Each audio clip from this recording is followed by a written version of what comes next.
नए पेज से हेडिंग डाल दो ऊपर चैप्टर का स्ट्रक्चर ऑफ एटम। बड़ा इंटरेस्टिंग सा चैप्टर है ना। आपको बोल तुमने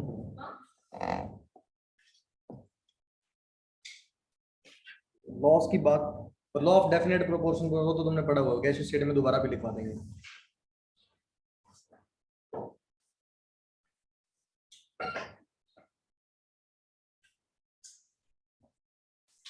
तो देखो कितने सब एटॉमिक पार्टिकल्स थे, 3 सब एटॉमिक पार्टिकल की हम बात करते हैं एटम में, कौन से? इलेक्ट्रॉन, प्रोटॉन और न्यूट्रॉन्स। ठीक है, देखो स्टार्टिंग के एक आधा लेक्चर तो वो बहुत बेसिक चीजों पे चलेगा जो हमने क्लास 9th-10th में पढ़ा था। जैसे डिस्कवरी ऑफ इलेक्ट्रॉन कहाँ से हुआ था? कैथोड रे एक्सपेरिमेंट से। फिर डिस्कवरी ऑफ प्रोटॉन कहाँ से? एनोड रे एक्सपेरिमेंट से। उस टाइम न्यूट्रॉन की बात नहीं किया करते, न्यूट्रॉन की डिस्कवरी रेडियो एक्टिविटी से हुई थी, यहाँ पे लिख लेंगे। ऑल तो रेडियो एक्टिविटी क्लास 12th में आएगा, हमने पढ़ा नहीं हुआ, पर बेसिक एक आइडिया लग जाएगा ना। तो वहां से सिर्फ स्टेटमेंट में क्वेश्चन पूछ सकता है ना, जैसे कैरेक्टरिस्टिक्स ऑफ कैथोड रेज पूछ लेगा। ठीक है, कैसे डिस्कवर हुआ था, तो वो सारी बेसिक बातें हम करते हैं। तो सबसे पहले हेडिंग क्या डालेंगे? Discovery of electron.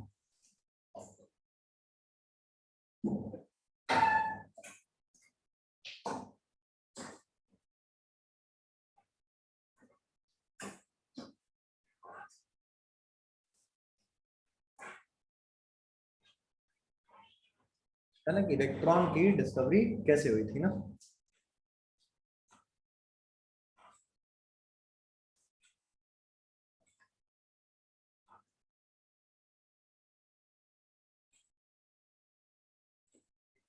तो यहाँ जो एक्सपेरिमेंट था वो कौन सा था? कैथोड रे एक्सपेरिमेंट ना। बहुत बेसिक सी बात करते हैं, पहले एक बार मैं समझा देता हूँ कि वो एक्सपेरिमेंटल सेटअप था क्या, और उस एक्सपेरिमेंट से फिर कुछ चीजें निकाली गई ना। क्या था उसने किया क्या, सुनना एक बार। एक क्या लिया, ग्लास ट्यूब लिया, जिसको क्या बोला गया? Discharge tube.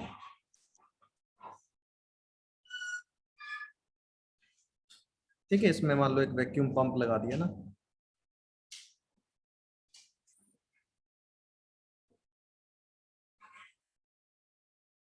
वैक्यूम पंप किस लिए? ताकि जितना भी यहाँ पे गैसेस थी वो सारी हमने एक बार बाहर निकाल दी ना। मतलब अंदर क्या जनरेट कर दिया हमने? वैक्यूम जनरेट किया। ठीक है, और जैसे ही वैक्यूम एक बार जनरेट कर दिया, उसके बाद हमने इसमें गैस फिल करी बहुत ही लो प्रेशर पे ना। क्या कर दिया इसमें? Gas at low pressure. बहुत ही लो प्रेशर, 10⁻⁻⁴ एटीएम, बहुत ही कम प्रेशर हो गया। तो इस प्रेशर पे हमने गैस को फिल कर दिया, और यहाँ पे 2 इलेक्ट्रोड्स लगे। अच्छा, इलेक्ट्रोड क्या चीज होती है जो इलेक्ट्रिसिटी कंडक्ट कर सके? और हमने यहाँ पे इस गैस पे हाई पोटेंशियल डिफरेंस अप्लाई कर दिया।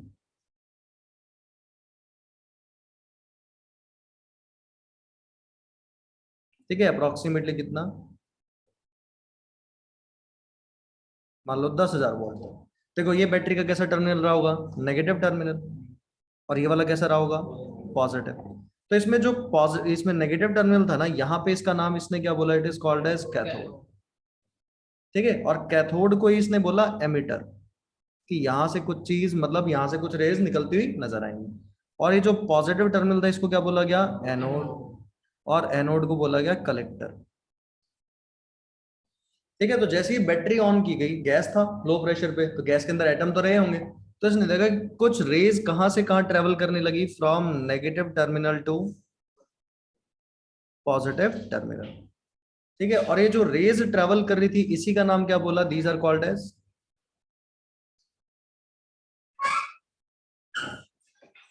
Cathode rays. क्यों बोला गया कैथोड रेज? क्योंकि ये ओरिजिनेट या कहां से एमिट हुई तो नजर आ रही है? कैथोड से एमिट होती नजर आ रही है, और कहां जा रही है? कलेक्ट किस पे हो रही है? एनोड पे। तो इसको बोल दिया कैसे है? कैथोड रेज है ना। तो इस एक्सपेरिमेंट को क्या बोला गया? Cathode ray experiment. अब यहां से ना बहुत सारी चीजें निकाली गई। हुआ क्या? भी रेज तो दिखती थोड़ा ना, इनविजिबल रेज होती नहीं, पता कैसे चलती है? अगर एनोड पे जाके बात करें, एनोड के पीछे ग्लास ट्यूब तो है ही, तो कहता यार जिंक सल्फाइड स्क्रीन लगा दिया, ग्लास ट्यूब पे भी जाके स्ट्राइक करता तो वहां फ्लोरोसेंस क्रिएट करता ना इलेक्ट्रॉन, क्योंकि फास्ट मूविंग इलेक्ट्रॉन होगा, जाके स्ट्राइक करेगा, तो वहां पे क्या क्रिएट करेगा? जैसे जिंक सल्फाइड की स्क्रीन लगाते हैं तो वहां पे ब्राइट स्पॉट बना देता है। वहां क्या बनाता है? स्पॉट। तो मतलब वहां पे कोई चीज पार्टिकल जाके क्या कर रहा है? स्ट्राइक कर रहा है। तो ये तो पता चला कि इसके अंदर कोई पार्टिकल है जो नेगेटिव से कहाँ जा रहा है? पॉजिटिव। अब एक बात देखना, अगर कोई नेगेटिव से पॉजिटिव की तरफ जा रहा है तो पॉजिटिव की तरफ भाग रहा है तो उस पर कैसा चार्ज रहा होगा, नेगेटिव चार्ज। तो कहते हैं इस कैथोड के अंदर, कैथोड रेज में एक पार्टिकल रहा होगा जिसका चार्ज कैसा होगा, नेगेटिव। तो पुराना नाम उसको बोला गया नेगेट्रॉन। पुराना नाम क्या था उसका, नेगेट्रॉन। पर रिसेंट टाइम में उसका नाम चेंज करके अब क्या बोलते हैं, इलेक्ट्रॉन। एक नेगेटिवली चार्ज एटम के अंदर पार्टिकल है जिसका नाम क्या है, इलेक्ट्रॉन। अच्छा, उसका मटेरियल पार्टिकल कैसे पता चला कि उसके अंदर मटेरियल पार्टिकल होगा। ठीक है, जैसे उसका वेव नेचर नहीं है या फिर मटेरियल है। एक बात सोचना, अगर मैं इसके बीच में, वैसे अब यहाँ अलग कर रहा हूँ ना शो, इसको बनाना नहीं है, ऐसा कोई बहुत हल्का सा व्हील लगा देता जो फ्री होता, घूमने वाला ना। अगर कोई चीज जिस पे जाके स्ट्राइक करती तो क्या इसको घुमा देता क्या। तो कहता जब वहां पे एक फ्री छोटा सा पेडल लगाया गया तो वो मूव करना शुरू हुआ, मतलब वो मैकेनिकल प्रॉपर्टी शो कर रहा है, तो मतलब उसको किसी चीज ने जाके स्ट्राइक किया होगा तभी उसको क्या मिली होगी, काइनेटिक एनर्जी। कहता मतलब इसके अंदर कैथोड रे में जो पार्टिकल है वो मटेरियल लाइक पार्टिकल है, मतलब उसका कुछ मास होने वाला है। चार्ज का तो पता किससे चलेगा, ये इलेक्ट्रोड से, या फिर हम मैग्नेटिक फील्ड लगा दें या इलेक्ट्रिक फील्ड लगा दें। तो नेगेटिव किसकी तरफ भागेगा, पॉजिटिव की तरफ। तो डिफ्लेक्शन तो शो करेगा कि उस पार्टिकल पे चार्ज है। और मास का कहां से पता चल रहा है, यहां से, क्योंकि मास होगा तभी उसके पास कुछ ना कुछ क्या होगी, काइनेटिक एनर्जी। और वो जाके पेडल पे स्ट्राइक करेगा तो अपनी काइनेटिक एनर्जी उसको ट्रांसफर कर देगा और वो क्या करने लगेगा, घूमने लगेगा। तो यही कुछ कैरेक्टरिस्टिक थे किसके, कैथोड रेस के, जहां से अपने को ये पता चला कि इस कैथोड रे में एक नेगेटिवली चार्ज क्या है, पार्टिकल, जिसका नाम क्या है, इलेक्ट्रॉन। तो पहले तो एक्सपेरिमेंटल सेटअप बना लो, और इस एक्सपेरिमेंटल सेटअप में जो ट्यूब है इसको क्या बोलते हैं, it is called as discharge tube. मतलब एक ग्लास की ट्यूब है जिसके अंदर हमने क्या फिल किया हुआ है, गैस फिल की हुई है, किस पे, लो प्रेशर पे। तो ये बनाओ, फिर इसके नीचे कुछ पॉइंट्स लिखते हैं कि इसने क्या एक्सपेरिमेंट किया था।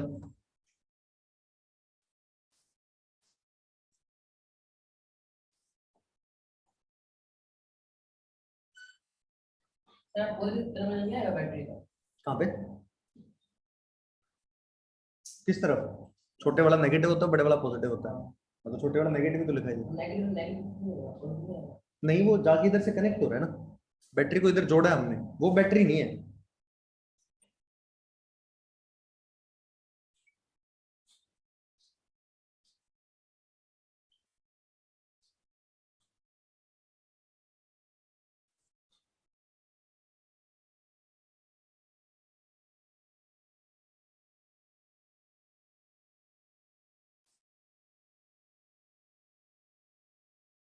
तो ये जो एक्सपेरिमेंटल सेटअप बनाया है, मैं नीचे इसी में स्टेटमेंट लिख देता हूँ।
एमिटर, EMITTER, क्योंकि यहाँ से रेज एमिट नजर आ रही है ना।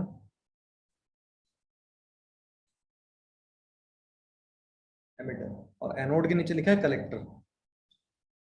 ये स्टेटमेंट में क्वेश्चन पूछता है ना, 3-4 स्टेटमेंट दे देगा, which of the following is correct, which of the following is incorrect.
ठीक है, जिसने लिखी हुई वर्डिंग डाल देना इसी में, कैरेक्टरिस्टिक्स ऑफ कैथोड रेज, इसी में नीचे कैरेक्टरिस्टिक्स ऑफ कैथोड रेज, इसी में कैथोड रेज में सब हेडिंग है कि पढ़े सही कैथोड रेज के बारे में क्या क्या चीजें हो रहा है।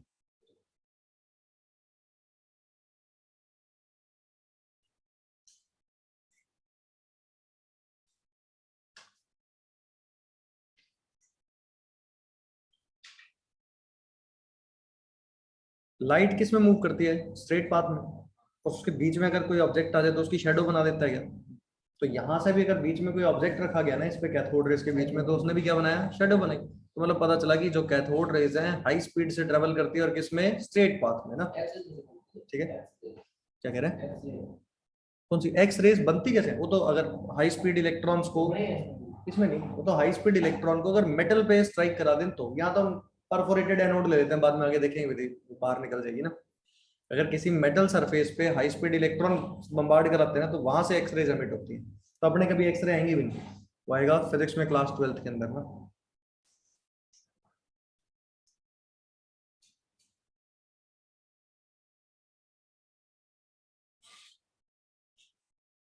देख लें यहाँ पे,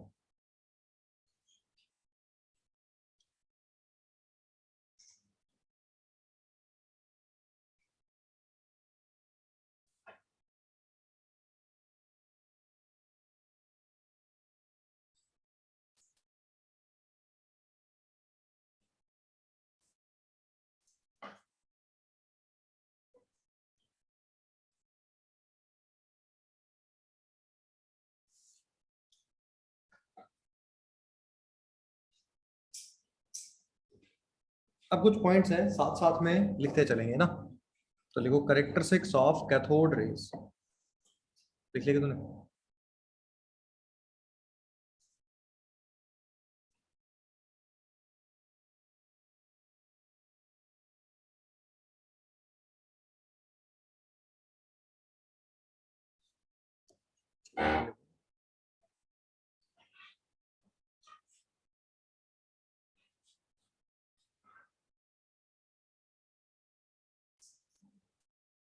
करेक्टरिस्टिक्स ऑफ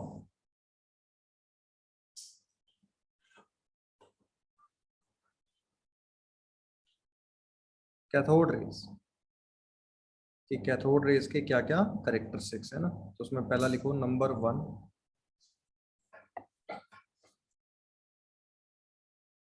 बोलता चलो लिखते रहोगे, है ना। पहला पॉइंट लिखो, कैथोड रेज ट्रेवल्स इन, या travels at high speed, cathode raise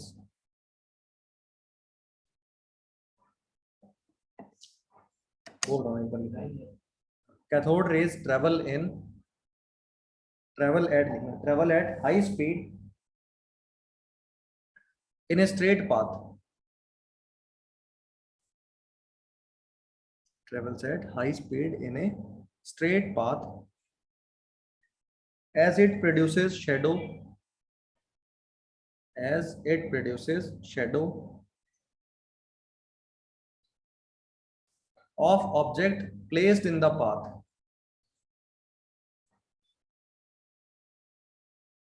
produces shadow of object placed in the path.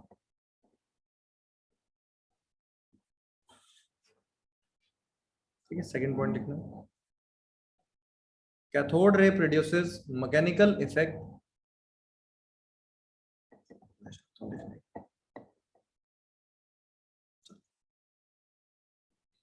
Cathode rays produces mechanical effect, कि वो मैकेनिकल इफेक्ट क्या करेगा, प्रोड्यूस करेगा। वो कैसे करता है भी, अगर हमने एक छोटा सा पेडल रख दिया लाइट वेट का, उसके बीच में व्हील रख दिया, तो उस पर स्ट्राइक करके उसको मूव करा देगा, जो क्या रिप्रेजेंट करेगा कि इसका कैसा नेचर है, मटेरियल नेचर है ना। ठीक है, पार्टिकल नेचर है उसका। तो आगे लिखो, इसी में कंटिन्यू करना, if small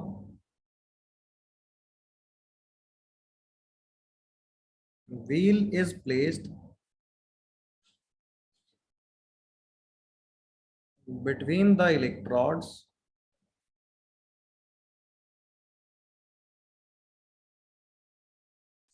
it rotates,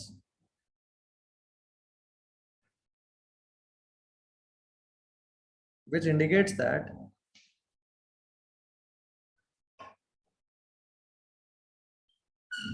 cathode rays consist of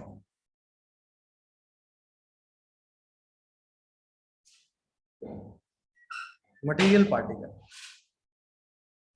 ठीक है, कैथोड रे में क्या है, मटेरियल पार्टिकल है ना।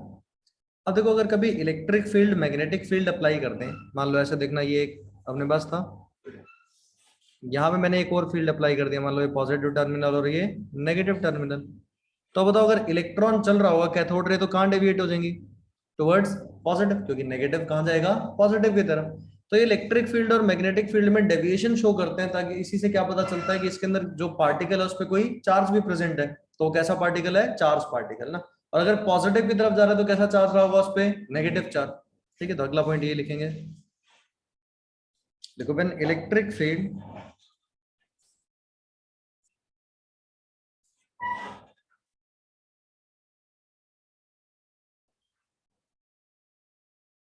और magnetic field is applied, electric field या मैग्नेटिक फील्ड अप्लाई करें,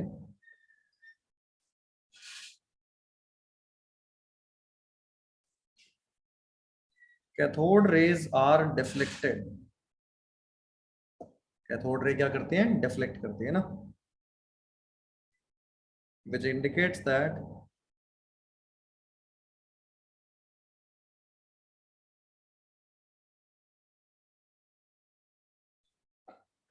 cathode rays consists of charge particle, कि वो जो मटेरियल पार्टिकल है उस पर कोई ना कोई चार्ज भी है। ठीक है, और वो होते कैसे हैं, नेगेटिवली चार्ज पार्टिकल्स, क्योंकि वो कहाँ डेविएट होते हैं, पॉजिटिव टर्मिनल की तरफ ना। जैसे इसी में कंटिन्यू कर देते हैं, cathode rays consist of negatively charge particles,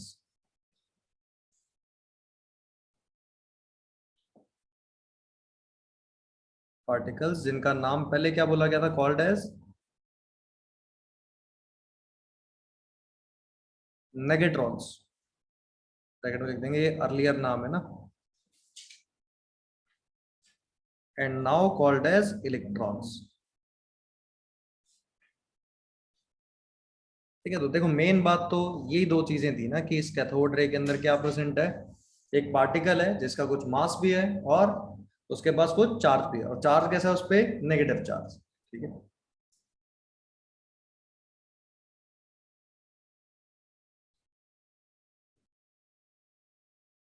चलिए आगे। अब देना, इसमें जो नेक्स्ट बात करेंगे ना, एक चीज होगी, इसका चार्ज डिवाइडेड बाय मास। क्या चाहिए हुआ, चार्ज बाय मास। ठीक है, ये पहला पॉइंट एक बार पूरा कर दूंगा, क्या था, कैथोड रेज ट्रेवल्स इन, ये ऊपर वाली स्क्रीन ही नहीं चल रही, बस नीचे तो चल रहा है, छोड़ दो, ये लिख तो लिया सभी ने ना। अब देखो होगा क्या, कैथोड रे में पार्टिकल है, उसका कुछ चार्ज भी है, उसका कुछ मास भी। अगर मैं इस कैथोड रे में जो डिस्चार्ज ट्यूब है, इसमें बार बार गैस चेंज करता रहूं, मान लो एक बार मैंने हाइड्रोजन गैस ऐड डाल दी उसमें, एक बार ऑक्सीजन डाल दी, कोई भी ऐसे डिफरेंट गैसेज ऐड कर दी ना, तो हर गैस से जो इलेक्ट्रॉन निकलेगा पार्टिकल, वो तो क्या होने वाला है, सेम। ठीक है, क्या कह रहे हैं? वैक्यूम ट्यूब कौन सा? वो पहले एयर थी, वो बाहर तो निकालनी पड़ेगी, तो पहले एक बार वैक्यूम हमने सारा बाहर निकाल दिया, फिर उसके अंदर हमने गैस फिल कर दी ना। यानी अब उसमें सिर्फ एक ही टाइप की गैस प्रेजेंट है, मतलब एक ही टाइप के सारे क्या है प्रेजेंट है एटम्स। अब अगर मैंने गैस चेंज कर दी, तो अब ऐसा तो नहीं होता हर गैस से इलेक्ट्रॉन डिफरेंट होगा। हर गैस का इलेक्ट्रॉन तो क्या होने वाला है सेम। अगर इलेक्ट्रॉन सेम है तो उसका चार्ज और मास भी क्या रहा होगा सेम। तो मतलब जो कैथोड रेज का चार्ज बाय मास रेशियो है वो नेचर ऑफ गैस पे डिपेंड नहीं करेगा ना। चाहे डिस्चार्ज ट्यूब में कोई भी गैस हो, वो हमेशा क्या रहने वाला है सेम, वो कभी चेंज नहीं होगा ना। तो अगला पॉइंट ये लिखने वाला, और यहां से सबसे पहला क्वेश्चन बनता है ना, वो पूछेगा charge by mass ratio, charge को रिप्रेजेंट करेगा ई से और मास को एम से, तो ई बाय एम रेशियो बोलेगा। तो कैथोड रेज का वो नेचर ऑफ गैस पे डिपेंड नहीं करे, कोई भी गैस फिल करो डिस्चार्ज ट्यूब में वो क्या रहने वाला है सेम। ठीक है, तो लिखो अगला पॉइंट, फोर्थ पॉइंट।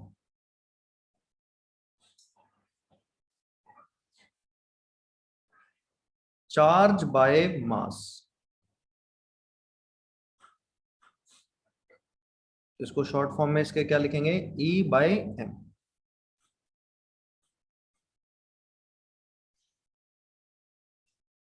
ठीक है, चार्ज बाय मास को क्या बोलेंगे ई। चार्ज किसे रिप्रेजेंट कर दिया हमने ई से, और मास किससे रिप्रेजेंट कर दिया एम से। कहता charge by mass ratio of cathode rays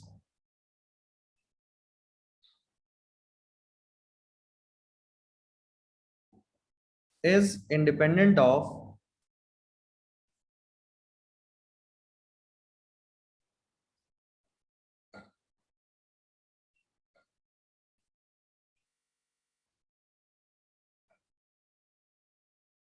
nature of gas taken in discharge tube। ठीक है, कि कोई भी गैस फिल करो उस पर डिपेंड नहीं करेगा ना, चार्ज बाय मास रेशियो क्या रहा होगा इंडिपेंडेंट। ठीक है, और अगर charge by mass ratio E by M ratio निकालें इसका, तो वो ई बाय एम रेशियो कितना आता है 1.76 इंटू 10⁻11 कूलम केजी इनवर्स। ये ध्यान भी रखना है, ये क्या है चार्ज बाय मास रेशियो किसका है कैथोड रेज का, और ये कभी चेंज नहीं होगा, ये हमेशा क्या रहेगा सेम।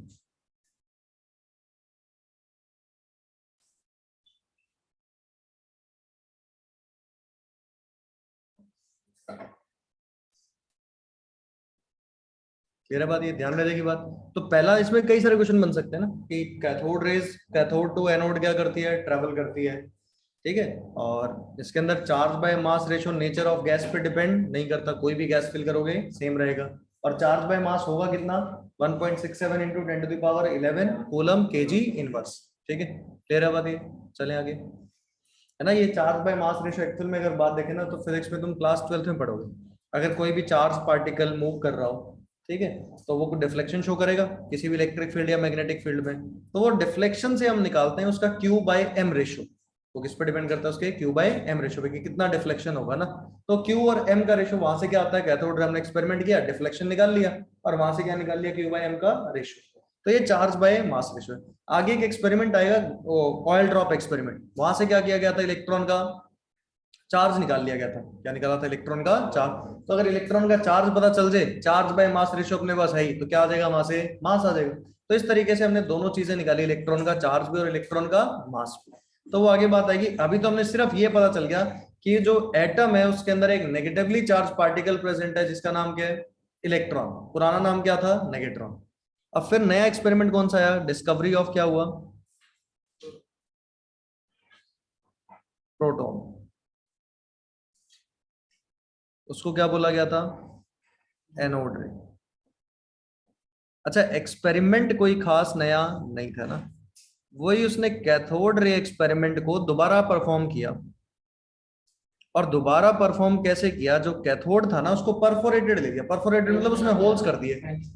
किसमें, ये गोल्डस्टीन ने बनाया था, ये प्रोटॉन वाला दोबारा किया था ना। वो कौन सा था पहले देखना, वो पहले जो डिस्चार्ज ट्यूब वाला एक्सपेरिमेंट था वो शुरू किया था, प्लकर करके साइंटिस्ट था ना, जूलियन प्लकर करके। और बाद में वो डिस्कवरी का श्रेय किसको गया, थॉमसन को, क्योंकि उसने फिर सारी चीजें कैथोड रे के बारे में बताई ना। पर गोल्डस्टीन ने फिर ये दोबारा एक्सपेरिमेंट किया, जिससे क्या डिस्कवर हुआ प्रोटॉन। तो उसने कैसे डिस्कवरी की, उसने वही एक्सपेरिमेंट दोबारा करा। पर यहाँ पे जो कैथोड पूरी तो हमने एक रोड ली हुई थी ना, क्या तो उसके बीच में होल्स कर दिए, परफोरेटेड होल्स, और पीछे एक स्क्रीन लगा दी कैथोड को। परफोरेटेड मतलब कैसे, ऐसे काट काट के बना दी ना, हाँ कैथोड को ऐसा बना दिया। एनोड के साथ कुछ नहीं करा, एनोड वैसे ही छोड़ा, कैथोड परफोरेटेड ले लिया। उसने क्या ऑब्जर्व करा, इसके पीछे भी एक स्क्रीन लगा दी। कहता जैसे करंट पास करा है ना, तो यहाँ देखा यहाँ पे भी कुछ स्पोर्ट्स बन रहे थे, यहाँ पे भी क्या बन रहे थे, स्पोर्ट्स। मतलब इसके ऊपर यहाँ से भी कोई तो रेस जा रही होंगी बाहर, इधर से भी कोई रेस क्या निकल रही होंगी बाहर। तो अगर यहाँ से कोई रेस बाहर चल रही है तो कैथोड कैसा टर्मिनल था, नेगेटिव, और वो वाला कैसा था, पॉजिटिव। मतलब कोई चीज पॉजिटिव से नेगेटिव की तरफ भी आ रही है, तो कोई चीज पॉजिटिव से नेगेटिव आ रहा है, मतलब वो वहां पे क्या रहा होगा, पॉजिटिवली चार्ज पार्टिकल, और उसका नाम क्या रखा गया फिर, प्रोटॉन। उसका नाम क्या रखा गया, प्रोटॉन। तो ये बात थी कि दोबारा सेम एक्सपेरिमेंट रिपीट किया गया, बस सिर्फ किया गया कि कैथोड को कैसा ले लिया, परफोरेटेड। ठीक है, इस एनोड रेस को अगर तुमने सुना, कैनाल रेस भी बोलता है। मैं कहा वैसे कैनाल रेस लिखी मिलती कई जगह ना, तो क्यों लिखा मिलता है ऐसा, क्योंकि देखो जैसे कैनाल में क्या होता है, पानी फ्लो कर रहा होता है प्रॉपर चैनल के अंदर से, तो ऐसे यहाँ पे लगता है कि रेस इस प्रॉपर एक चैनल्स के थ्रू पास कर रही है, तो इसलिए क्या बोल देते हैं उसको, कैनाल रेस भी बोल देते हैं ना। ठीक है, पर वो कोई ज्यादा नहीं है, वो 9वीं 10वीं में तुम ऐसे वाई वाले क्वेश्चन तो लिख ही चुके हो। अब तो मैंने कि एक्सपेरिमेंट में किया क्या गया ना, तो एक और स्टेटमेंट लिखो इसमें, एनोड रे एक्सपेरिमेंट में,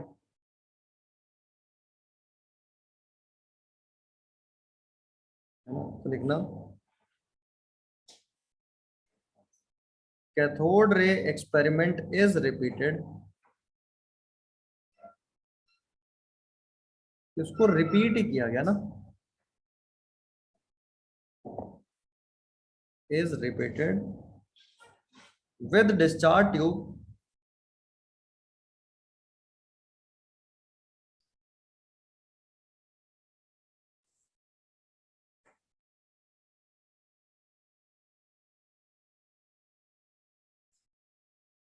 filled with gas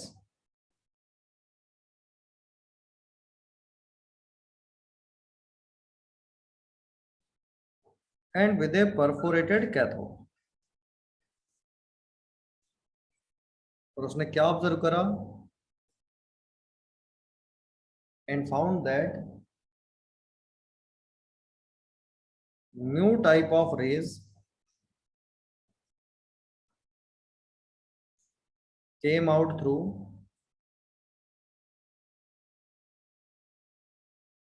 holes in the cathode। ठीक है, इन्हीं को क्या बोला गया, कॉल्ड एज एनोड रेज। ठीक है, और एनोड रेज का एक और नाम क्या है, कैनाल रेज।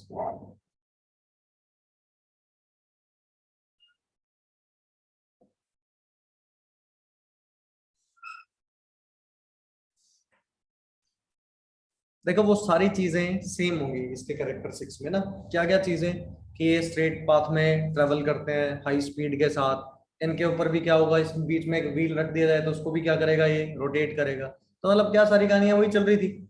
अब यहाँ पे डिफरेंस क्या होगा, ठीक है, एक तो चीज में किसमें आएगा डिफरेंस, इसके चार्ज में। अब ये कहां से कहां ट्रेवल कर रही है, from positive terminal to negative, जो क्या इंडिकेट करेगा कि इसके अंदर क्या है, एक पॉजिटिवली चार्ज पार्टिकल है जिसका नाम क्या रखा गया, प्रोटॉन।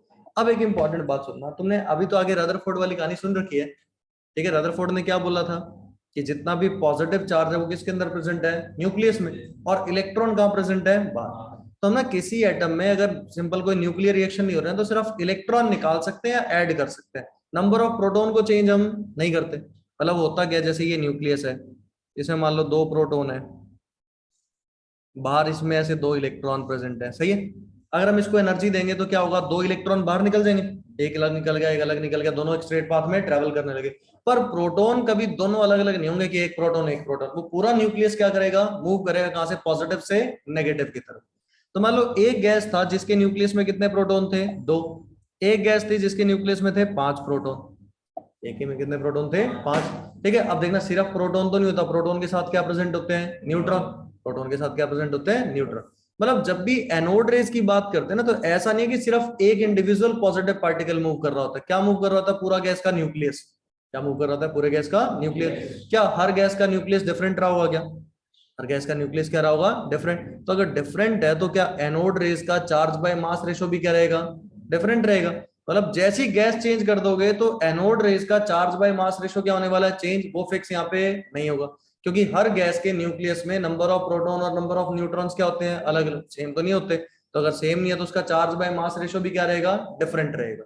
तो ये एक इंपॉर्टेंट बात है, डिफरेंस है किसमें, कैथोड और एनोड रेस में, कि उसका charge by mass ratio gas पे डिपेंड नहीं करता, कैथोड रे का, पर एनोड रेस का charge by mass ratio gas पे डिपेंड करने वाला है ना। तो ये पहला एक डिफरेंस पे क्वेश्चन पूछा जा सकता है। ठीक है, तो यही दो तीन पॉइंट दोबारा से लिख देते हैं जो बोले। अगला पॉइंट लिखो, इसी में अब कोई कैरेक्टर सिंह ना बना के यही लिख देते हैं। Anode rays travel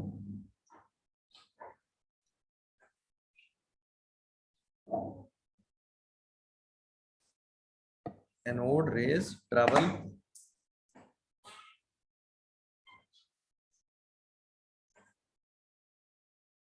from positive terminal to negative terminal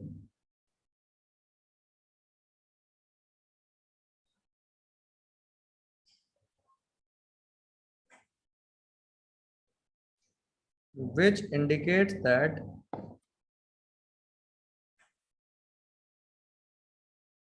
it consists of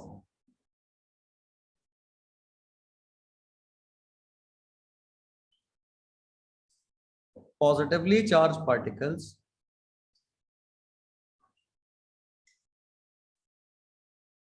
called as protons।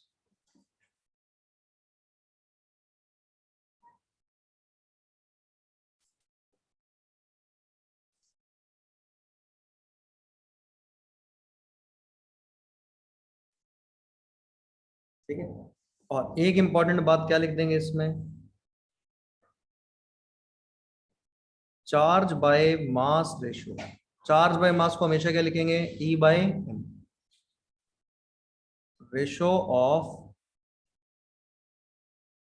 Anode rays is, anode rays depends upon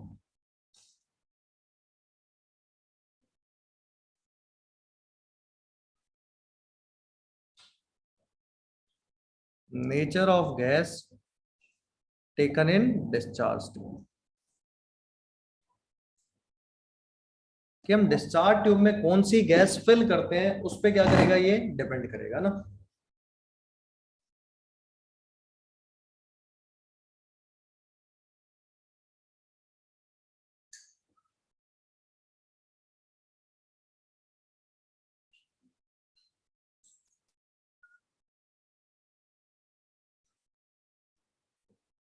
तो ये कहानी किसकी थी, प्रोटॉन।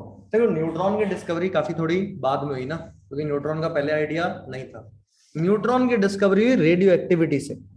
न्यूट्रॉन की डिस्कवरी कहाँ से हुई, रेडियो एक्टिविटी। अब रेडियो एक्टिविटी के अंदर से कुछ चीजें आएंगी, वो आगे हायर क्लास में, क्लास 12 में पढ़ेंगे, कि उसमें एक एलिमेंट के ऊपर किसी चीज को बम्बार्ड करें, कोई सब एटॉमिक पार्टिकल, तो दूसरे एलिमेंट में कन्वर्ट किया जा सकता है। तो वो रेडियो एक्टिविटी एक न्यूक्लियर फिनोमेना होता है। कौन सा होता है, न्यूक्लियर फिनोमेना, कि न्यूक्लियस क्या हो जाता है, चेंज हो जाता है ना। तो वहां से किसकी डिस्कवरी हुई थी, न्यूट्रॉन की। यहाँ पे हम रिएक्शन लिख देंगे कि कैसे डिस्कवर हुआ था। ठीक है, तो लिख देते हैं एक बार, ये नोट कर लिया सभी ने। पहले को डिस्कवरी ऑफ न्यूट्रॉन, 9वीं क्लास याद है क्या, साइंटिस्ट वाइंटिस्ट के वैसे नाम पूछता नहीं, तो मैं ध्यान हो तो, चैडविक ने क्या डिस्कवर किया था, न्यूट्रॉन ना। ठीक है, तो न्यूट्रॉन की बात लिख लेते हैं। देखो when beryllium,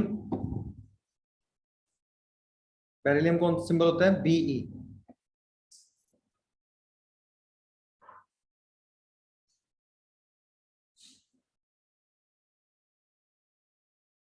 is bombarded with, strike करवाना, कोई चीज हाई स्पीड से जाके उस पर स्ट्राइक कर दे, bombarded with fast moving alpha particle. Alpha particle याद है क्या,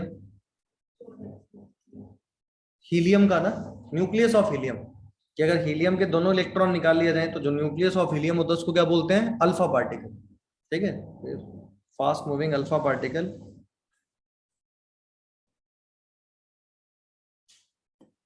it was observed that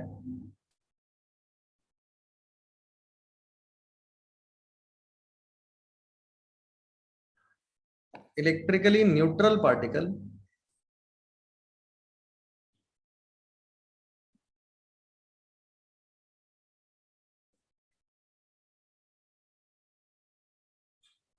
having mass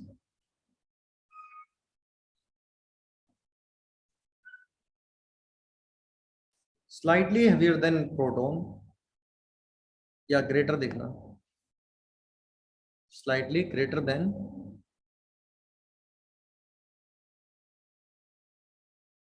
proton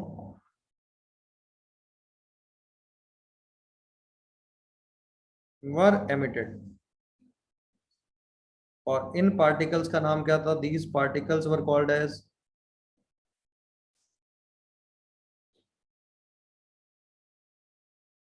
neutrons. तो ये एक रिएक्शन थी ना, बेरिलियम होता है एटॉमिक नंबर 4, मास नंबर कितना होता है 9। ये अल्फा पार्टिकल का रिप्रेजेंटेशन होता है ना, हीलियम ही होता है न्यूक्लियस उसका, हीलियम 24। तो देखो रेडियो एक्टिविटी में क्या देखना, एलिमेंट चेंज हो जाएगा क्या? न्यूक्लियस ही चेंज हो गया, बेरिलियम किस में कन्वर्ट हो गया? कार्बन में। और यहां से एक न्यूट्रल पार्टिकल निकला जिसका नाम क्या था? न्यूट्रॉन।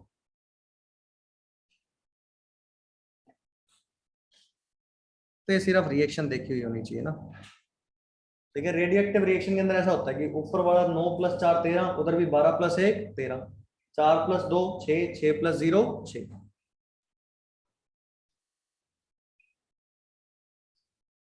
तो एक रेडियोएक्टिव रिएक्शन है क्या? एक न्यूक्लियस दूसरे न्यूक्लियस में क्या हो रहा है? चेंज हो रहा है।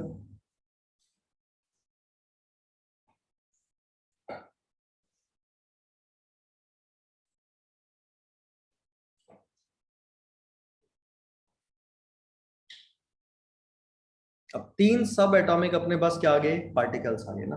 अब देखो ये वाली सारी कहानी में ना, अगर इतना भी याद रह जाए कि कौन सा कैसे डिस्कवर हुआ था, कैथोड रे से इलेक्ट्रॉन, एनोड रे से प्रोटॉन, और रेडियो एक्टिविटी से न्यूट्रॉन।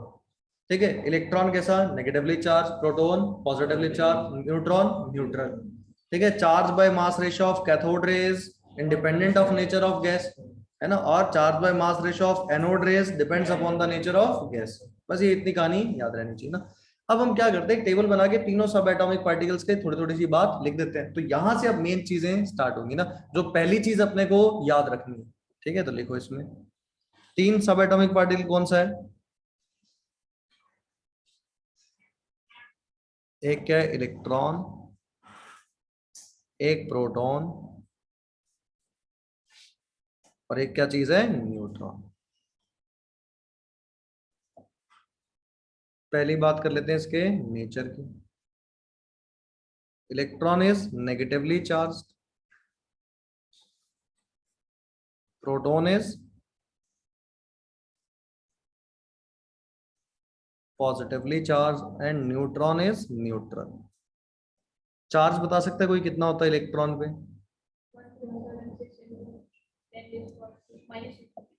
है, आराम से सोचो, इलेक्ट्रॉन पे चार्ज क्या होता है? -1.6 इंटू 10⁻⁻19।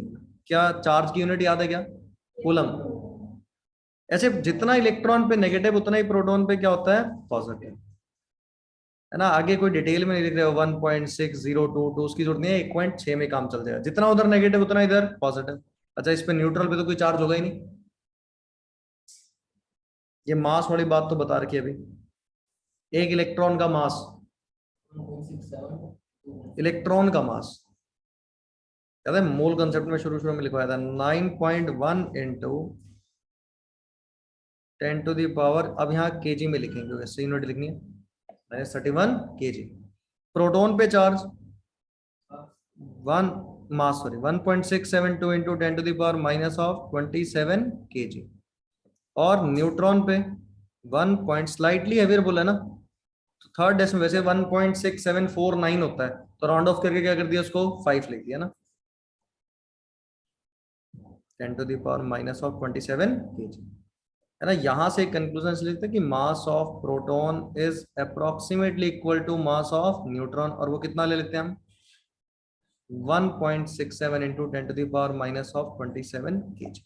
ग्राम में करोगे तो कितना हो जाएगा? -24। 2 डेसिमल तक तो सेम ही है, अप्रोक्सीमेट, लगभग बराबर। इक्वल टू लगा देते हैं तो एग्जैक्ट बराबर, ऐसे लगा दिया तो अप्रोक्सीमेट बराबर ना। तो हम क्या मानते हैं कि प्रोटॉन और न्यूट्रॉन का मास ऑलमोस्ट क्या मान लेते हैं? बराबर। अब देखना, इसी पे बेस्ड क्वेश्चन पूछा जा सकता है। अब मैं तुम्हें क्वेश्चन बताता हूँ, आईआईटी में आया हुआ है क्वेश्चन ना, मतलब ये इतना आसान तो नहीं पूछना चाहिए था। ये चार्ज मास याद रह जाएगा, नोट कर लिया सभी ने, लिख लिया भाई। अब इस पे क्वेश्चन क्या आया एक साल, क्वेश्चन की बात करते हैं ना, खुद सॉल्व करना, मतलब पूरा सॉल्व नहीं करना, फ्रैक्शन बना के छोड़ देना ना।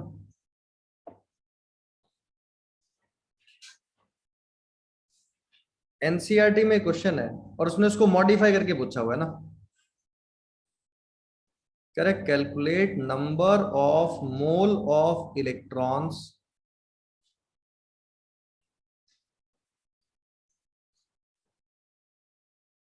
विच वेज 1 kg, कि कितने मोल इलेक्ट्रॉन का वेट 1 kg होगा। क्या बात बोली उसने, कि कितने मोल इलेक्ट्रॉन होगा जिसका वेट क्या होगा 1 kg।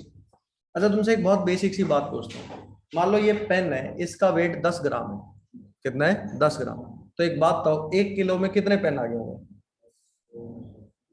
100 आगे होंगे क्या, यही बात है। अगर तुम पूछ ले कितने मोल पेन आगे होंगे, क्या,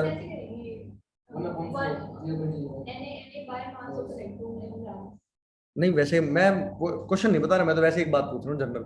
एक पेन, इसका वेट कितना है 10 ग्राम, ठीक है, मेरे कह रहा है कि 1 किलो में बताओ कितने पेन आ जाएंगे, 100 पेन आ जाएंगे। तुमने क्या किया, जितना टोटल वेट था 1000 ग्राम हो गया, वो डिवाइडेड बाय 1 का वेट कर दिया, तो क्या नंबर ऑफ पेन आ गए। और पूछे तुमसे कितने मोल पेन, तो number of pens divided by Avogadro's number, वही लगाना है, लगा के बताओ। वैसे ही सवाल पूछ रहा है, कह रहा 1 kg पूरा सैंपल है, पहले उसमें निकालो कितने इलेक्ट्रॉन होंगे, फिर उस नंबर ऑफ इलेक्ट्रॉन से number of mole of electron लिखो। मतलब सॉल्व कुछ भी नहीं करना, सिर्फ फ्रैक्शन में छोड़ देना।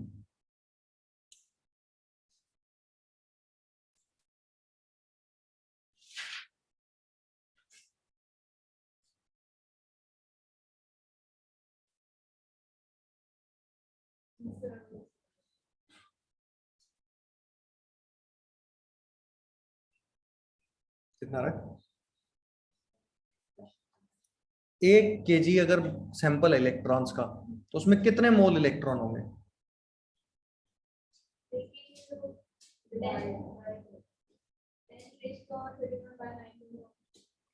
हाँ ठीक है।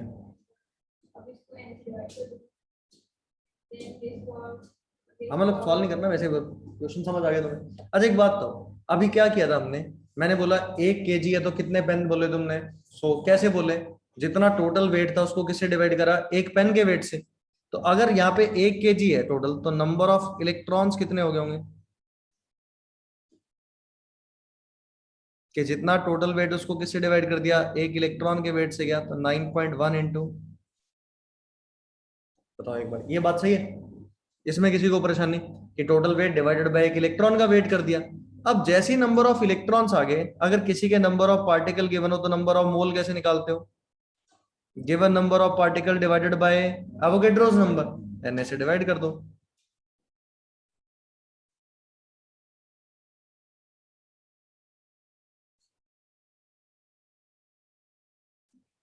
खास बात, आईआईटी ने ऑप्शन ही ऐसा दिया था, कुछ नहीं सॉल्व कराया था, सिर्फ इतना लिखा होता है, ऐसे 4 ऑप्शंस बना रखे थे, तो आंसर क्या हो जाएगा, आंसर हो जाएगा सीधा।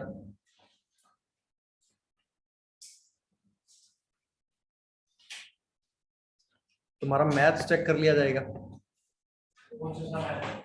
ये बहुत पुराने साल का है, काफी पुराना, 2002-3 का होगा, देख के बताऊंगे।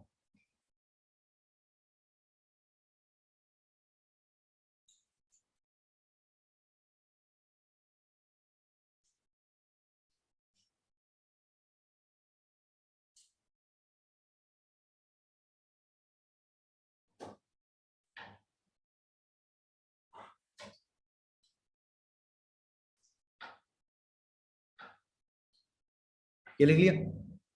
अब एक चेक करके मेरे को एक बात बताना, और ये याद भी रखना है, कैलकुलेट रेशो ऑफ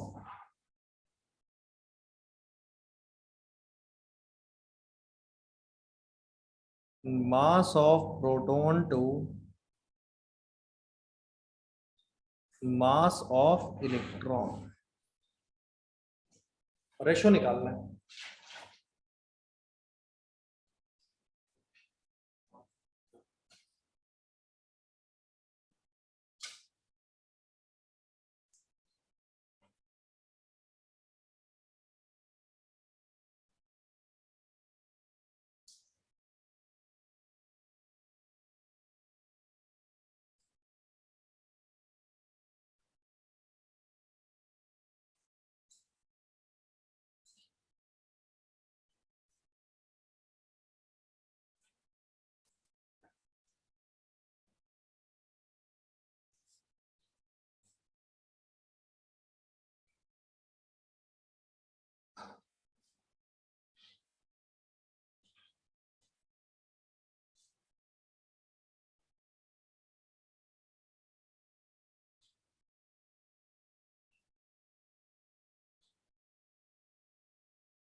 दो हजार दो IIT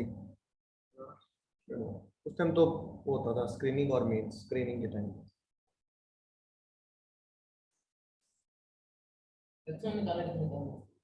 रेशो निकालना है अभी तो, फ्रैक्शन में तो क्या आएगा ही सीधा, अब तो डिवाइड करना पड़ेगा लास्ट में। एक को वन बनाना नीचे,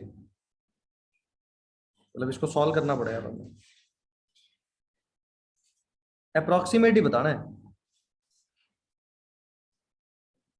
1.672 10 to the power minus of 27, दोनों केजी में रखोगे ना।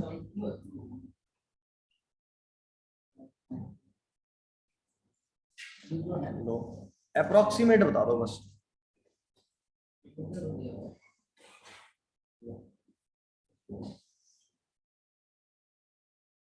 तुम्हें अंदाजा लग रहा होगा 16720 को 9.1 से डिवाइड ही करना है, तो अंदाजा अंदाजा बता दो।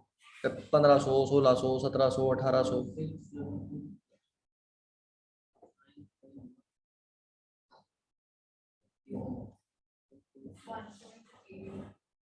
1.8, वो करना पड़ेगा सॉल्व आगे और।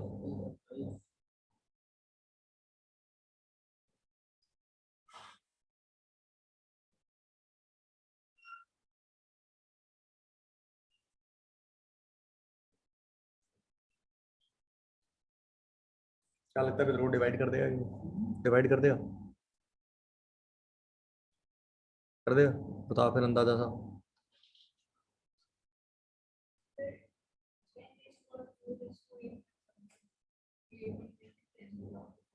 18 इंटू 10 की पावर, मतलब 1800 के आसपास। हाँ, ये 1800 के आसपास आएगा ना। तो देखो ये पेपर में अगर आ जाए और सॉल्व करने जरूरत पड़ जाए पेपर में, तो अब ये तो डायरेक्ट कंक्लूजन याद रहना चाहिए अपने को। तो हम क्या लिखेंगे, मास of proton by mass of electron is, ये आएगा अप्रोक्सीमेटली 1837। रट जाना है इसको, है ना। देखो अगर ऑप्शन में 1837 की जगह 1840 हो तो भी मान लेंगे क्या, क्योंकि ये भी तो हमने अप्रोक्सीमेट ही निकाला है। तो 1837 या 1840 लिखा मिले, दोनों बातें सही है, रफली इतना सा से आता है ना। तो यहां से हम एक इंपॉर्टेंट चीज बोल सकते हैं, देखना कि कंक्लूजन की proton is 1837 times heavier than electron, कि एक प्रोटॉन कितने टाइम्स हेवियर इलेक्ट्रॉन से, 1837 टाइम्स।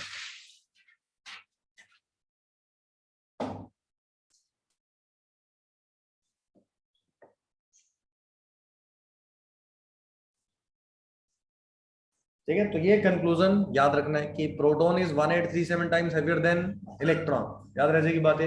ये खूब सारे क्वेश्चन में जरूरत पड़ेगी जहां पे भी रेशियो निकलवा रहा होगा ना किसी चीज का, और मास का रेशियो आ गया, तो डायरेक्ट सब्स्टिट्यूट कर देंगे कितना, 1837। सॉल्व करने का टाइम बचेगा। चले आगे। एक छोटे सा बात और कंक्लूजन याद रखना है जो आगे केमिस्ट्री में काम आएगा। बोलेगा कि calculate charge on 1 mole of electron.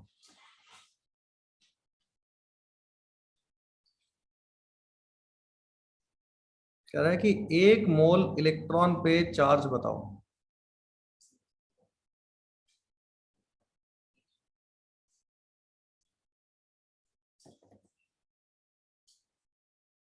ये भी अप्रोक्सीमेट ही बताना दो, एग्जैक्ट मैं बता दूंगा।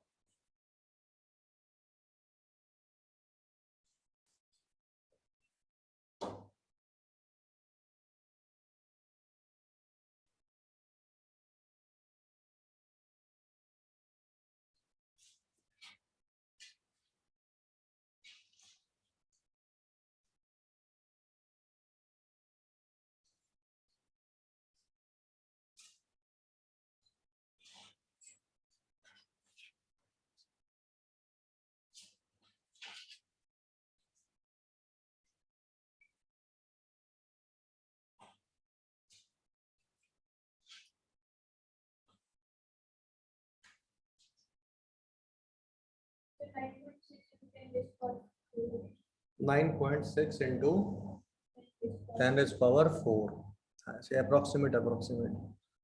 तेरे को क्या लग रहा है क्या आना चाहिए? तुम सॉल्व नहीं करा, तूने ऐसे लिख के छोड़ दिया एक्सप्रेशन। एक इलेक्ट्रॉन का चार्ज कितना होता है? मॉड लिख दूं, मैग्नीट्यूड।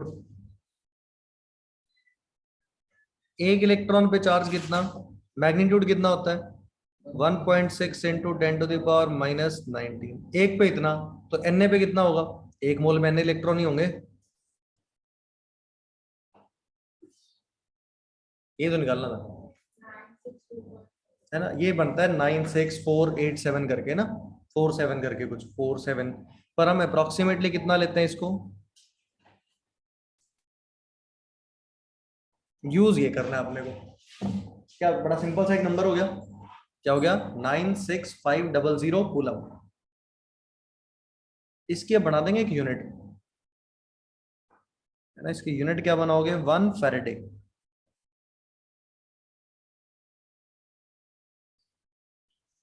ये कितने कूलम के बराबर होता है?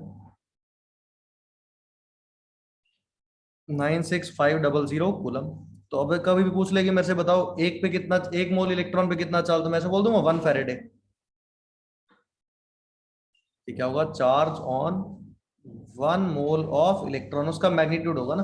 अगर 2 मोल इलेक्ट्रॉन का चार्ज बोल दे, क्या लिख देंगे? 2 फैरेडे। 3 मोल का 3 फैरेडे, 4 मोल का 4 फैरेडे। क्या बड़ा सिंपल हो जाएगा लिखना। तो एक तो मल्टीप्लाई करें, खूब टाइम लगाएं। एक सिंपल से एक याद कर लें कि 1 मोल इलेक्ट्रॉन का चार्ज कितना है? 1 फैरेडे। तो 2 मोल का 2 फैरेडे, और 1 फैरेडे कितने कूलम के बराबर होगा? वो 96500 कूलम। ध्यान रखने की बात है। तो ये 2-3 चीजें बेसिक बेसिक सी अपने को ध्यान रखनी है ना भाई। दो तो लास्ट वाले कंक्लूजन याद रखने ही है ये ना, एक charge on 1 mole of electron वाली बात, और एक इससे पिछली।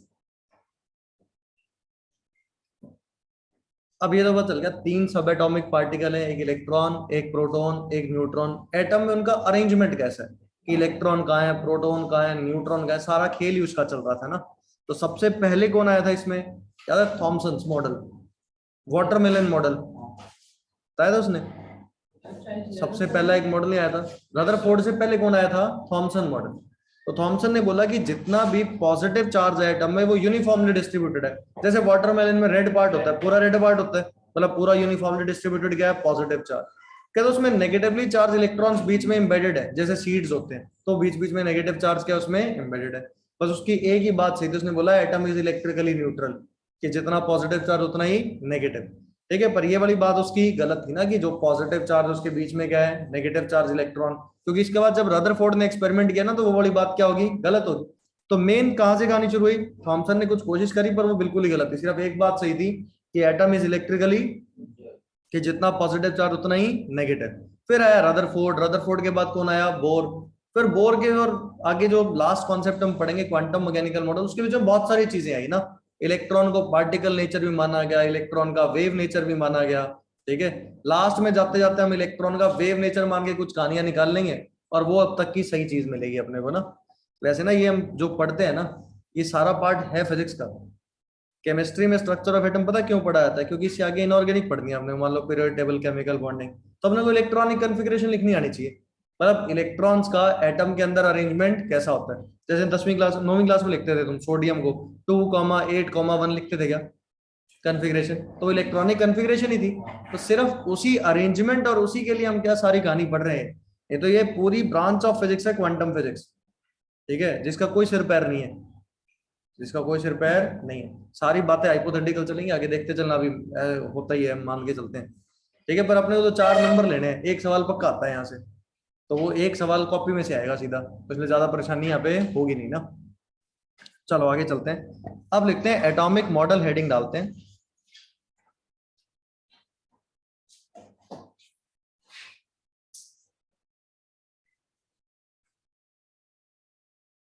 इस चैप्टर में मजा पता क्या होता है, इसमें फिजिक्स लग जाती है थोड़ी सी, और फिजिक्स एक इंटरेस्टिंग टॉपिक है ना, तो थोड़ा थोड़ा सा ऐसे मजा आता रहता है। अच्छा, चार्ज, फिर kinetic energy, potential energy, energy conservation, तो वो लगता रहेगा चीजें ना। सबसे पहले इसमें कौन सा मॉडल आया था, Thomson's model,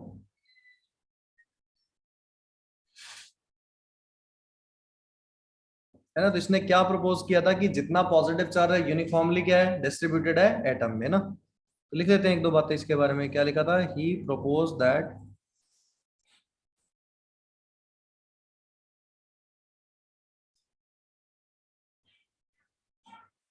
positive charge is uniformly distributed in atom and negatively charged electrons are embedded in it.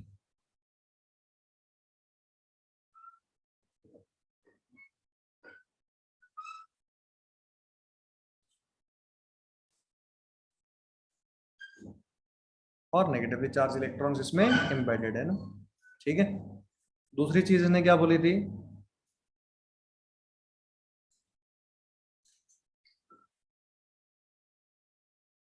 कि एटम इज इलेक्ट्रिकली न्यूट्रल, कि एटम इलेक्ट्रिकली न्यूट्रल है ना। तो मान लो अगर एक बना दें इसमें,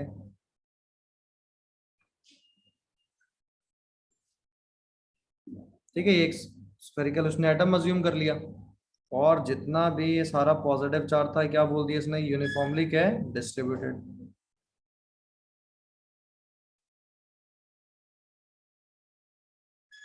ये सारा क्या होगा इसमें, पॉजिटिव चार्ज।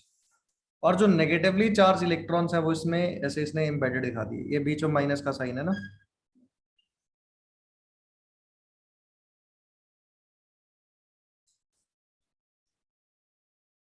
ऐसा शो कर दिया। तो ये क्या हो गया अपने, negatively charge electrons,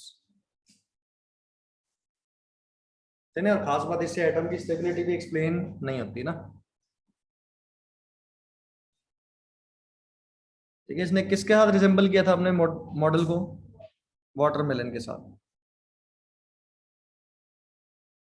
He resembles his atomic model with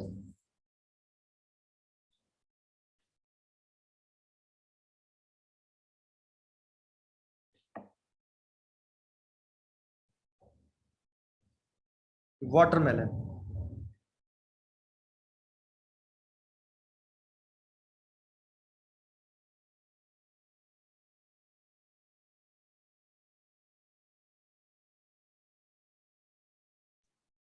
ठीक है, इसने किसका रिजेंबल किया, वाटरमेलन के साथ ना। अच्छा, वाटरमेलन में जो पॉजिटिव पार्ट था, मतलब ये जो पॉजिटिव वाला चार्ज है, ये वाटरमेलन में कौन सा पार्ट था, रेड पार्ट।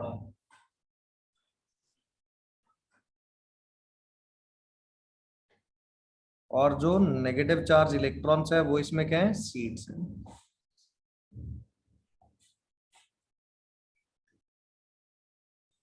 तो ये कहानी गलत किसने प्रूव करी थी, रदरफोर्ड ने, कि भाई ऐसा कुछ नहीं होता कि सारा पॉजिटिव चार्ज यूनिफॉर्मली डिस्ट्रीब्यूटेड हो जाए एटम के अंदर ना। तो वो गलत प्रूव करने कौन आया था, रदरफोर्ड। और उसने एक एक्सपेरिमेंट किया, ऐसा नहीं कि हवा में बोल दी बात, उसने एक एक्सपेरिमेंट किया, तो तुमने सुना था इन ऐसी हवा में बात बोल दिया। ठीक है, इसने इलेक्ट्रॉन की डिस्कवरी करी थी, तो इसने सोचा कि इलेक्ट्रॉन प्रेजेंट है, जितना पॉजिटिव उतना नेगेटिव, एटम इलेक्ट्रिकली क्या है, न्यूट्रल है।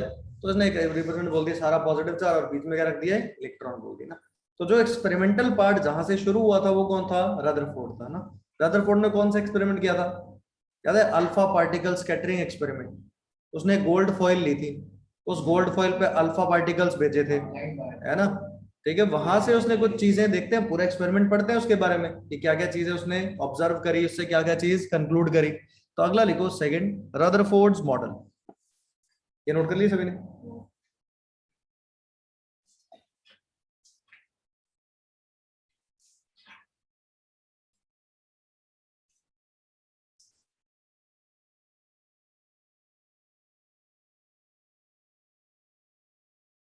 तो रदरफोर्ड ने जो मॉडल दिया था वो कौन सा था, उसमें पहले इसने एक एक्सपेरिमेंट किया था, कौन सा,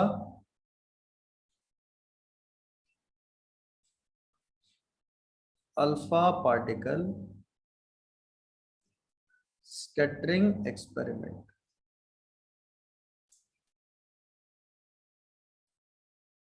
ध्यान है क्या सभी को, ये कैसा एक्सपेरिमेंट था, बिल्कुल भी नहीं भूल गए क्या सब कुछ। अल्फा पार्टिकल्स क्या होते हैं, चलो वो थोड़ी सी बात कर लेते हैं। न्यूक्लियस के अंदर कोई भी नहीं जाएगा, ये बड़ी इंपॉर्टेंट बात है, क्योंकि पॉजिटिव पॉजिटिव तो रिपेल करेंगे आपस में ना, तो वो डायरेक्टली उसमें नहीं आते ना। तो सबसे पहले बात करते हैं अल्फा पार्टिकल की ना। तो देखो अल्फा पार्टिकल क्या होता है, इट इज, अब ध्यान से देखना कितनी बढ़िया बात लिखूंगा, ये तुमने पहली बार सुना होगा ऐसा वर्ड, क्या तो सुन भी रखा हो, डबली आयनाइज्ड हीलियम आयन। एक सेकंड वेट करना।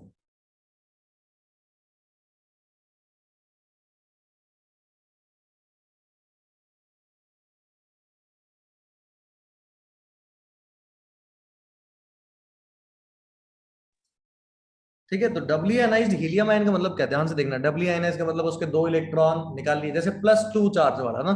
तो हीलियम +2, ये क्या चीज होता है अपना, अल्फा पार्टिकल।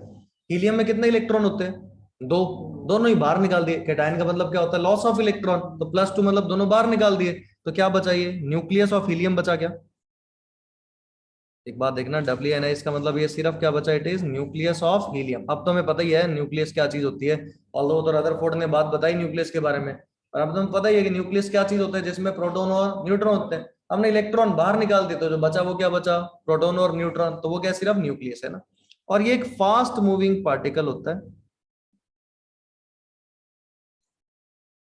क्या होता है, फास्ट मूविंग पार्टिकल, जिसमें पेनिट्रेटिंग पावर होती है ना, यानी कि वो थिन शीट को पेनिट्रेट कर सकता है ना।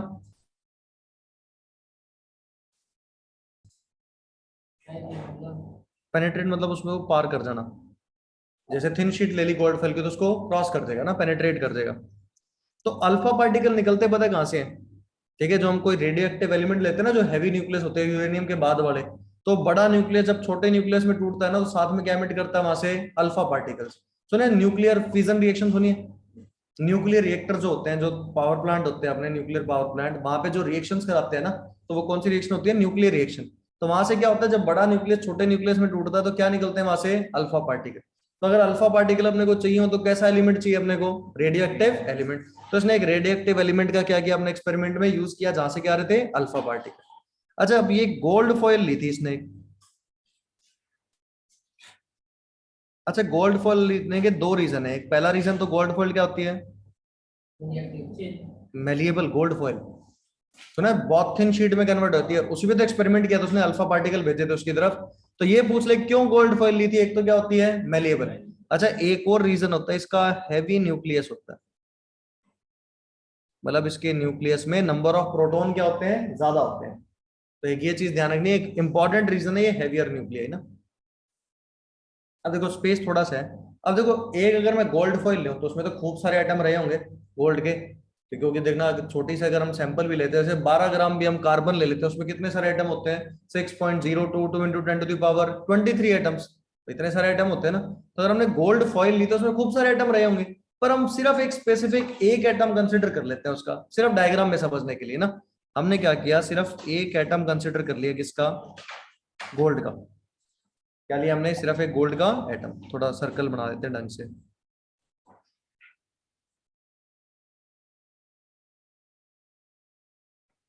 ये सिर्फ मैं लिख रहा हूँ यहाँ पे, यानी एक एटम कंसिडर किया सिर्फ, गोल्ड एटम, कोई गोल्ड फॉइल यहाँ पे यूज नहीं करें। दिख जाए तो दिख रहा है गोल्ड एटम लिखा है। इस गोल्ड एटम के पीछे क्या लगाया गया है? जिंक सल्फाइड की स्क्रीन लगा दी।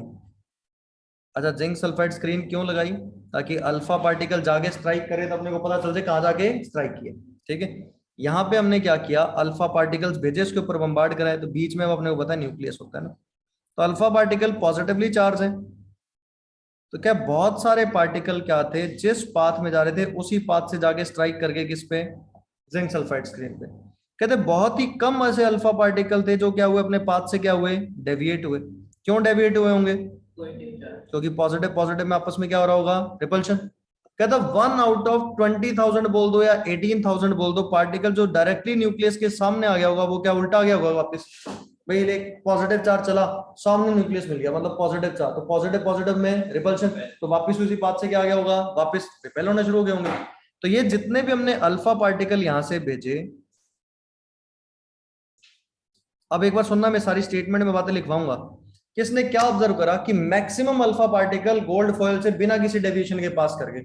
अगर बिना किसी डेविएशन के पास कर गए, मतलब वो वाली बात तो गलत होगी कि सारे एटम में पॉजिटिव चार्ज है। अगर पूरे एटम में पॉजिटिव चार्ज भरा होता, यूनिफॉर्मली डिस्ट्रीब्यूटेड, तो कोई इसमें से पास ही नहीं कर सकता था, क्योंकि पॉजिटिव पॉजिटिव में क्या होता, रिपल्शन, तो मतलब वो वाली बात तो गलत होगी। फिर दूसरा ने देखा कि बहुत कम अल्फा पार्टिकल्स क्या कर रहे हैं, डेविएट कर रहे हैं। मतलब जो पॉजिटिव चार्ज है वो सिर्फ बहुत थोड़ी सी जगह पे ही रहा हुआ, कि उसके आसपास जितने अल्फा पार्टिकल आए होंगे सिर्फ वही क्या हो रहे होंगे, डेविएट हो रहे होंगे। तो वही उसने बोला कि जितना भी पॉजिटिव चार्ज है एटम का, वो बहुत छोटे वॉल्यूम में कंसंट्रेटेड है, जिसका नाम क्या है, न्यूक्लियस। ठीक है, इलेक्ट्रॉन के बारे में इसने कुछ भी नहीं बताया था, पर हम लिख देते हैं, याद है नौवीं में भी लिखते थे, यहाँ भी लिखेंगे।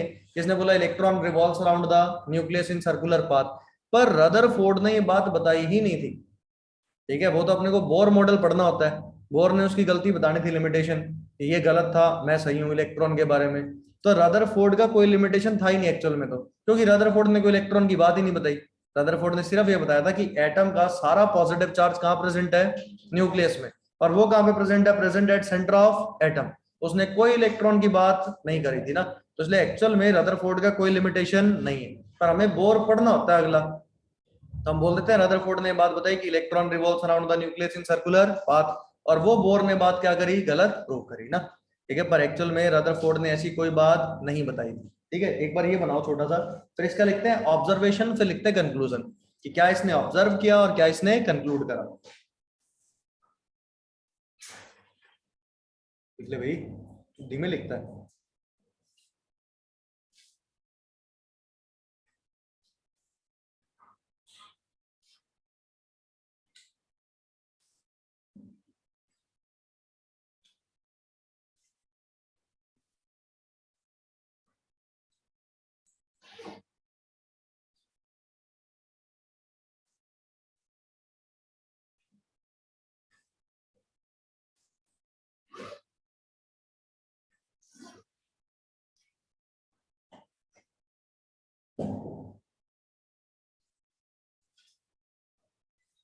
कल से शुरू हुआ स्ट्रक्चर ऑफ एटम मेन, आज तो बहुत बेसिक, ये सारी तुमने नाइन्थ में पढ़ी हुई थी बात, अभी तक कोई नई चीज इसमें नहीं है, ये सारी नाइन्थ क्लास में तुमने पढ़ी हुई है। ठीक है, सिर्फ एक ये बात पता चल गई, गोल्ड फॉइल का न्यूक्लियस हैवी होता है, इसलिए इसको यूज करते हैं। तो न्यूक्लियस हैवी पता है क्यों यूज करते हैं, एक बात देखो, अब पॉजिटिव चार्ज है, पॉजिटिव पॉजिटिव में अगर रिपल्शन ऑब्जर्व करना है तो चार्ज ज्यादा होना चाहिए, क्योंकि हम आगे पढ़ेंगे कि फोर्स जो अट्रैक्शन या रिपल्शन का होता है ना इलेक्ट्रोस्टैटिक, वो डायरेक्टली प्रोपोर्शनल टू चार्ज होता है। मान लो मैं छोटा सा न्यूक्लियस यूज कर लेता हूँ जिसमें मान लो एक या दो प्रोटॉन होते हैं, तो दो प्रोटॉन उसमें, उस पे चार्ज बहुत ही कम, कितना होता है, 1.6 इंटू 10⁻⁻19 कूलम होता है एक प्रोटॉन पे, तो और अल्फा पार्टिकल के पास भी क्या है भाई, दो ही प्रोटॉन है, तो वो रिपल्शन ऑब्जर्व करने में बड़ा मुश्किल होता है भाई। वो पाथ डेविएशन अगर क्या होता, फोर्स ही बड़ा कम, मैं इसको मान लो कोई चीज यहाँ से जा रही है, मैं उसको ऐसे हल्का सा हार्ट टच कर दूं, तो अपने पाथ से डेविएट होगा क्या, नहीं होगा। चल रहा है, हल्का से लगाया मैंने तो उसी पाथ में चला गया होगा, पर अगर मैं जोर से लगाया धक्का तो क्या होगा, अपने पाथ से क्या हुआ होगा, डेविएट। तो इसलिए मतलब क्या चाहिए था, पॉजिटिव चार्ज जो न्यूक्लियस का वो क्या चाहिए था, ज्यादा था, तो इसलिए हमने हैवी न्यूक्लियस यूज करा ना। ये लिख लिया सभी ने, जल्दी नोट करो भाई। फिर इसमें ऐसे लिख देना छोटा सा एक ऑब्जर्वेशंस,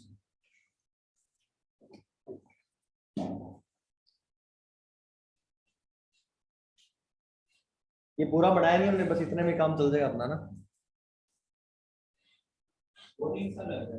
अभी तो शुरू ही कहूंगा चैप्टर, अभी तो शुरू होगा। सॉल्व करने वाली खूब सारी चीजें आएंगी, क्यों परेशान हो रहे हैं, खूब कैलकुलेशंस आएंगे।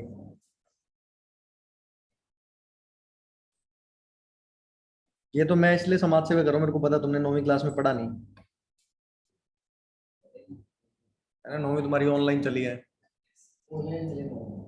ना, तो तुमने कुछ पढ़ा नहीं इसलिए मैं लिखवा रहा हूँ, नहीं तो ये लिखवाने की खास जरूरत थी नहीं। पर जब क्वेश्चन करोगे तो पहले 4-5 क्वेश्चन स्टेटमेंट में फंसेंगे, फिर गलत कर लोगे इनको।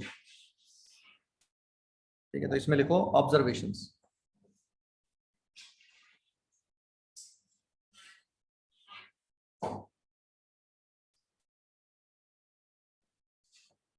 तो इसने ऑब्जर्वेशन में पहली चीज क्या ऑब्जर्व करी, most of the alpha particles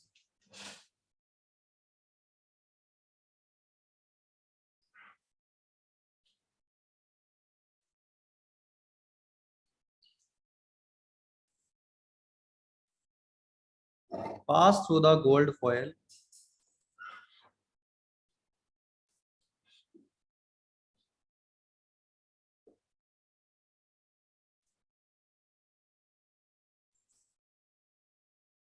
without any deviation। Maximum alpha particle तो गोल्ड फॉइल से पास करके बिना किसी डेविएशन के ना। दूसरा क्या था,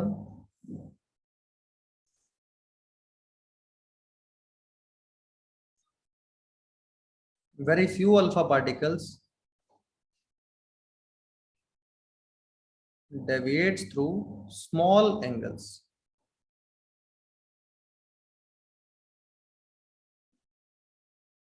बहुत कम अल्फा पार्टिकल डेविएट हुए थे किससे, स्मॉल एंगल से ना।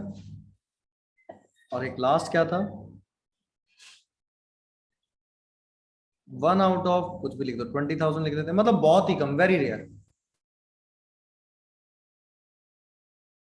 अल्फा पार्टिकल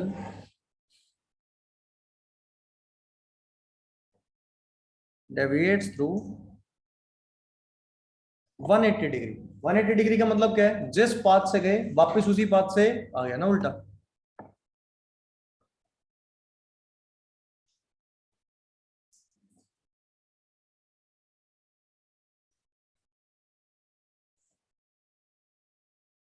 अच्छा एक बात बताओ, अगर बहुत सारे अल्फा पार्टिकल्स बिना किसी डेविएशन के पास कर गए, मतलब मैक्सिमम स्पेस एटम के अंदर खाली रहा होगा, मतलब कोई चार्ज वहां पे नहीं रहा होगा। तो पहला इसने ये कंक्लूजन बनाया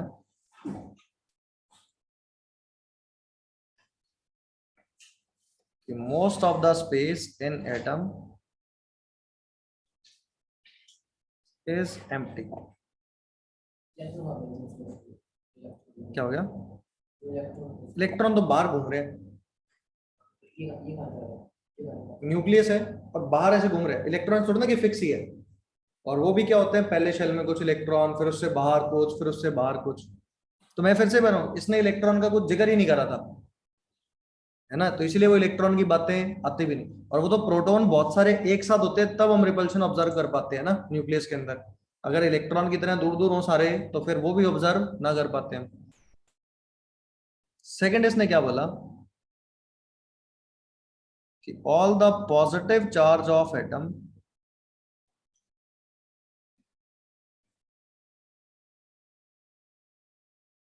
is concentrated in very small volume called as nucleus,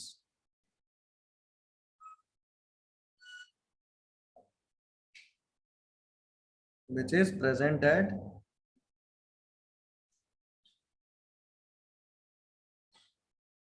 center of atom। जो कहां पे प्रेजेंट है, एटम के सेंटर पे प्रेजेंट है ना।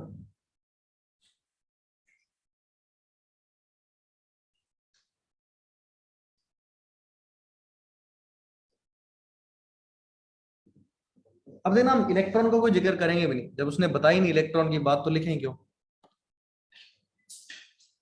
इसलिए कोई जिक्र भी नहीं करते ना। अब एक बात बताओ, अगर मैं तुम्हें रेडियस का ऑर्डर बता दूं, है ना, ये याद भी रखना, अगर मैं तुम्हें ऐसे बता दूं कि radius of atom is approximately equal to 10 to the power -8 centimetre के ऑर्डर का है।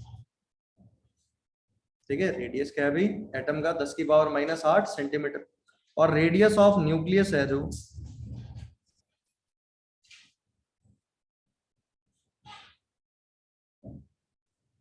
तो ऐसे बोल दूं 10 की पावर -13 सेंटीमीटर के ऑर्डर का है। ठीक है, तो बताओ रेडियस का रेशियो क्या होगा। अच्छा, ये देख के पता चल रहा है कि एटम का रेडियस ज्यादा है और न्यूक्लियस का रेडियस क्या है कम, मतलब न्यूक्लियस बहुत छोटा रहा होगा, है ना। ऐसा अगर तुमसे पूछ ले, अब जो मैं लिख रहा हूँ वो बताना, radius of nucleus divided by radius of atom, बताओ क्या 10 टू द पावर -5 आ जाएगा। मतलब यही हमने बात बोली कि जो न्यूक्लियस का साइज है वो क्या बहुत ही छोटा है क्या। ठीक है, अब देखो ये अगर रेडियस का साइज है, वॉल्यूम का साइज भी निकाल सकते हो क्या तुम, मतलब वॉल्यूम का ratio, volume of nucleus by volume of atom, क्या लगता है तुम्हें क्या रहा होगा। स्फेरिकल मान सकते हैं। हाँ, देखो स्क्वायर मानोगे तो क्या होगा 4/3 पाई r क्यूब। ठीक है, तो 4/3 पाई तो ऊपर नीचे कैंसिल हो जाएगा, बचेगा क्या, दोनों के रेशियो रेडियस के रेशियो का क्यूब होगा, तो मतलब क्या हो जाएगा 10 टू द पावर माइनस का 15। यानी कि ऐसा बोल सकते हैं volume of nucleus is very less as compare to volume of atom. देखो कितना रेशियो है 10 की पावर माइनस का 15। तो ये डायरेक्ट एक ये क्वेश्चन भी पूछा जा सकता है ना कि दोनों के वॉल्यूम का रेशियो बता दो, तो अप्रोक्सीमेटली कितना होगा 10 टू द पावर -15 के ऑर्डर का ना। मतलब जो न्यूक्लियस का वॉल्यूम है वो एटम के रेस्पेक्ट में क्या बहुत ही कम है।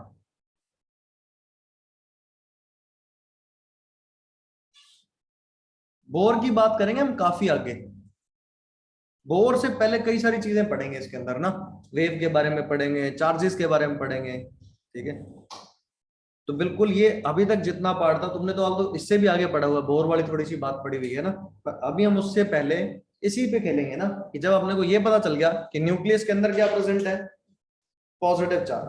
ठीक है, और न्यूट्रॉन भी कहाँ प्रेजेंट होता है उसके अंदर ही, प्रोटॉन के साथ में। वो क्यों प्रेजेंट होता है सोचना, मान लो न्यूक्लियस एक बहुत छोटी सी जगह है, मान लो उस छोटी सी जगह में 10 प्रोटॉन, तो क्या प्रोटॉन प्रोटॉन में तो रिपल्शन हो रहा होगा, प्रोटॉन प्रोटॉन में क्या होगा रिपल्शन, तो वो तो साथ साथ रहना नहीं चाहते, मतलब न्यूक्लियस तो टूट जाना चाहिए था, तो फिर भी वो एक साथ प्रेजेंट है। क्यों प्रेजेंट है, क्योंकि वहां पे न्यूट्रॉन है साथ में। अब देखो हर न्यूट्रल चीज में ना फोर्स ऑफ अट्रैक्शन होता है, कभी ऐसे नाम सुना है वेंडरवॉल फोर्स ऑफ अट्रैक्शन, कभी नहीं सुना। कोई भी दो न्यूट्रल चीज के बीच में जो वीकेस्ट फोर्स ऑफ अट्रैक्शन है वो कौन सा है, वेंडरवॉल फोर्स। तो मतलब न्यूट्रॉन जब आया होगा तो न्यूट्रॉन न्यूट्रॉन में क्या रहा होगा अट्रैक्शन, न्यूट्रॉन प्रोटॉन में भी क्या रहा होगा अट्रैक्शन, तो वो न्यूट्रॉन आके उस रिपल्शन फोर्स को क्या करता है ओवरकम कर लेता है, बराबर कर देता है, इसलिए वो प्रोटॉन प्रोटॉन एक साथ रह पाते हैं। ठीक है, तो ये अभी तक जितना पढ़ा बहुत बेसिक सिर्फ डेफिनेशंस थी। आज की क्लास क्लास 9 थी, समाज सेवा थी ना। अब शुरू होगा अगली क्लास में जहां से हम बातें करेंगे चार्जेस के बारे में, फिर कुछ एनर्जीज के बारे में, फिर वेव के बारे में ना।